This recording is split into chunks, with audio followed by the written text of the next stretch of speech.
Aloha, and thank you for tuning in to another reference book review. This one is for 2000 AD, illustrations from the golden age of sci-fi pulps by Jacques Sadoul. I like this little book. I got it at a second-hand store. And good luck to all of you for trying to go find it, since it might be a bit hard, but maybe there's been reproductions since, I don't know. What I do like about it is each of the sections in the book is full of black and white as well as color reproductions of the art found inside these old sci-fi pulps that made them so popular, and as well as, you know, different little blurbs about where these stories came from.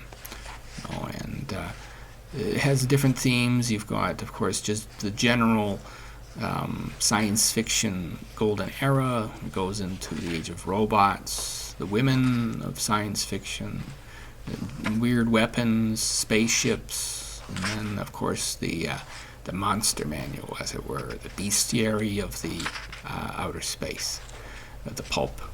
You know, and I like it because of how broad it just dips its toes into each one and gives you some nice examples and even tells you the synopsis of some of these stories. You know, and some of these stories are increasingly hard to track down or find if you love pulp. You know, sometimes we only get kind of maybe the top 10% of the iceberg of what the pulp era was, and it's just the stuff people decided to save. And some of it, you know, these stories get harder and harder to find, and for some of them, the only trace of what the story was is, you know, just the description beside one of these photographs or these art reproductions of a cover. So, you know, I think it's important historically to have books like this, and you know, it's also just shows, like, you know, how creative and strange the stories they would tell were back then, and you know, just how amazing, you know, it is to just marvel at, you know, these are the things that, you know, inspired some of our heroes, you know, of writing.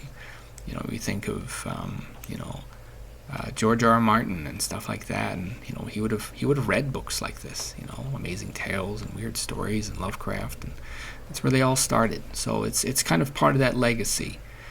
And so, you know, I think this is a nice entry to have in any reference library because of just the sheer amount and the quality of the art within it. And so if you do find a copy, pick it up, put it in your library, and enjoy. And as always, be seeing you.